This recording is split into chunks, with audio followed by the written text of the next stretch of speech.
Radio Chilango. Porque las mujeres tienen un costo muchísimo mayor al estar en prisión.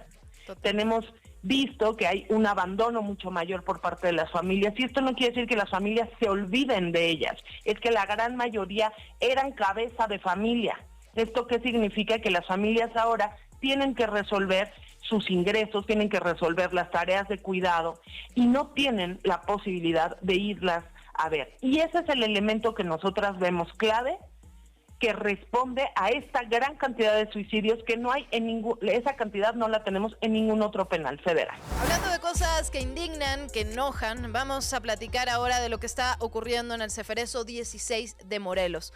Lo hemos dicho una y otra vez, y todavía no es un escándalo nacional, aunque debería. En los últimos 3 años, 19 casos de suicidio se han presentado al interior de este penal. Ha habido casos de intoxicaciones masivas. Las colectivas, las activistas, las organizaciones vienen denunciando lo que ocurre en el Ceferezo 16 y la cosa no cambia. En noviembre, o sea, en los 7 días que van de noviembre, se dieron a conocer otros 2 suicidios de 2 mujeres, otra vez al interior de este mismo penal. Le agradezco mucho, de verdad, a Ángela Guerrero, fundadora y coordinadora de SEA Justicia Social, que me tome la llamada. Ángela, bienvenida, ¿cómo estás? Hola, Luciana, pues contenta de estar aquí en este espacio y platicar contigo. Ayer leía el comunicado que sacaban desde SEA Justicia Social. Ustedes han estado siguiendo, digamos, la situación, bueno, de todos los penales en realidad, pero del Ceferezo 16 de forma muy particular. Este penal tiene características específicas, Ángela. Ayúdanos a entender de cuáles se tratan, pues. Sí, Luciana, a ver, hablamos de un centro federal público-privado, ¿no? Uh-huh. Y hay que decirlo claro, este contrato se hizo durante la gestión de Felipe Calderón, uh-huh, en la idea de que los centros privados eran más fáciles de controlar y más fáciles de gestionar.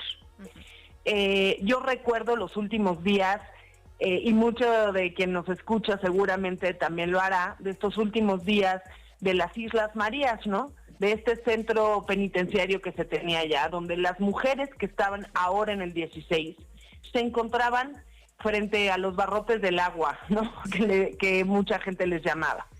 Y cambiaron ese escenario por un centro privado, uh-huh, donde no se tiene claridad qué tiene que hacer cada quien. Uh-huh. La empresa, y hay que decirlo así, es Grupo Carso, tiene este contrato hasta el próximo decenio, es decir, hasta el año 2036. Uh-huh.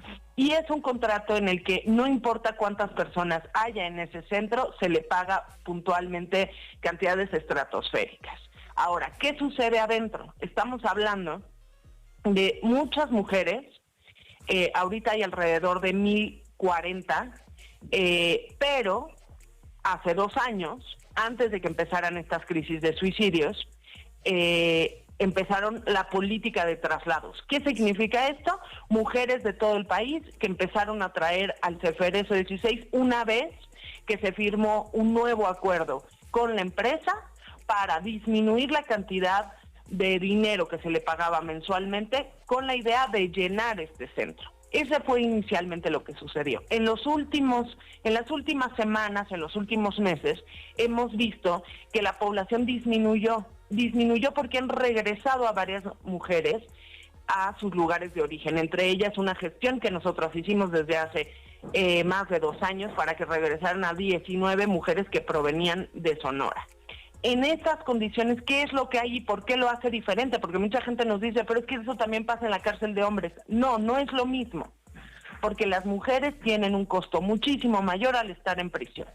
Tenemos visto que hay un abandono mucho mayor por parte de las familias, y esto no quiere decir que las familias se olviden de ellas, es que la gran mayoría eran cabeza de familia.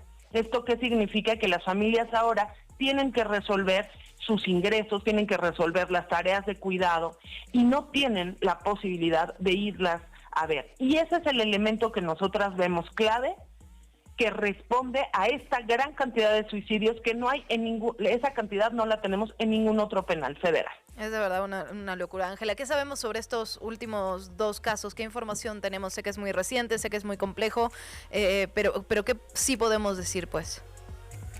Lo que sí podemos decir es que a mí me parece serio que la única información oficial que tenemos no provenga de la autoridad penitenciaria. Sí.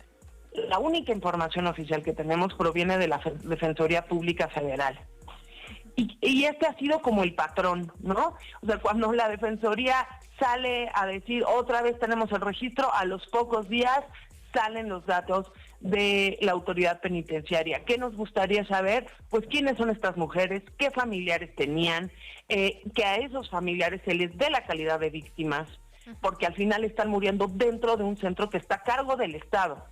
Si las instalaciones son privadas, la gestión es del gobierno. Entonces tienen que responder ante esto, no sabemos más. Otra vez es esta misma dinámica, ¿no? De por goteo, el saber que son dos, lo sabíamos ya desde hace varios días, estuvimos esperando pues poder confirmarlo con las familiares y los familiares, y eso es lo que sabemos hasta este momento. No tenemos certeza de que esto fue un suicidio, y hay que decirlo, por el momento la única confirmación que hay es que son 2 muertes.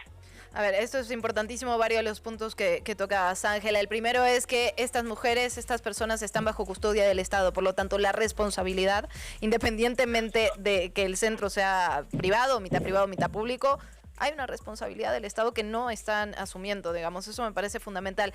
Y luego, sí, déjame preguntarte, sé que esto es complejo, pero la verdad, desde la primera vez que lo abordamos aquí, son los mensajes que nos llegan a las redes sociales, Ángela. De estos 2 todavía no sabemos, tú lo decías, son 2 muertes, lo que sabemos hasta el momento. De las anteriores, ¿tenemos certeza que son todos suicidios? Sí. Sí.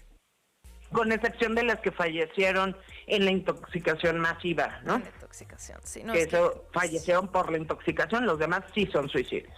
¿Hay atención psicológica dentro de este penal? Digo, evidentemente no una efectiva, pero digamos, ¿hay algún tipo de programa que se ha implementado? ¿Ha cambiado algo desde que empezamos a hablar de este tema? Esto es algo importante. ¿Qué fue lo que cambió en la gestión anterior? La verdad es que no se puede juzgar un mes, ¿no? O sea, apenas se está entendiendo cuáles son. Acaba de entrar un nuevo responsable de todo el centro, de todos los centros federales. Me parecería muy duro cargarle esto. Pero ¿qué sí pasaba antes? ¿Qué sí pasaba antes?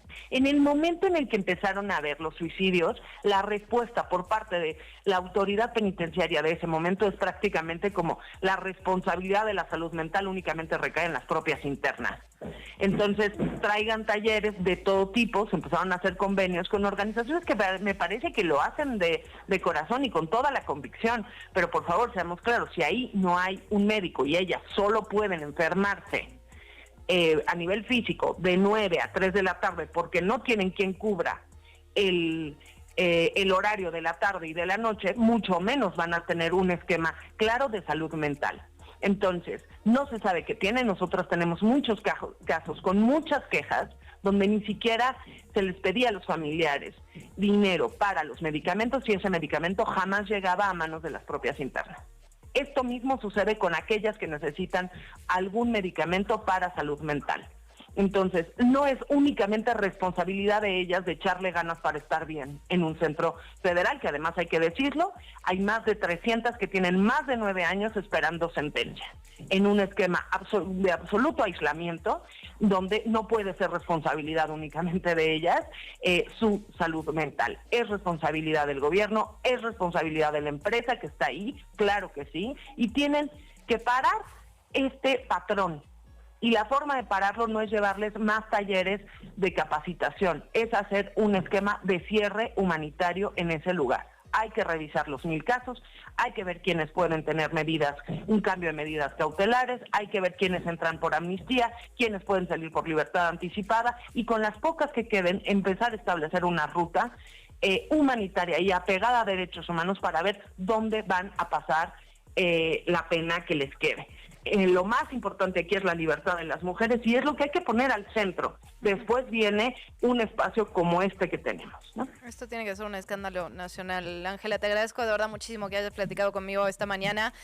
Recuérdanos dónde podemos ver todo el trabajo de SEA Justicia Social, porque creo que independientemente de este caso que ahora nos ocupa y preocupa, pero el trabajo que hace SEA con todo el sistema penitenciario es fundamental para el país. Es que mucho sí es www.seajusticiasocial.org. Estamos en X, estamos en Instagram y en Facebook, y también pues tenemos abiertos los canales de comunicación en esos espacios por si alguien quiere comunicarse con nosotros. Ángela Guerrero, gracias, un abrazo. Un abrazo, que estés muy bien, Luciana. Igual para ti.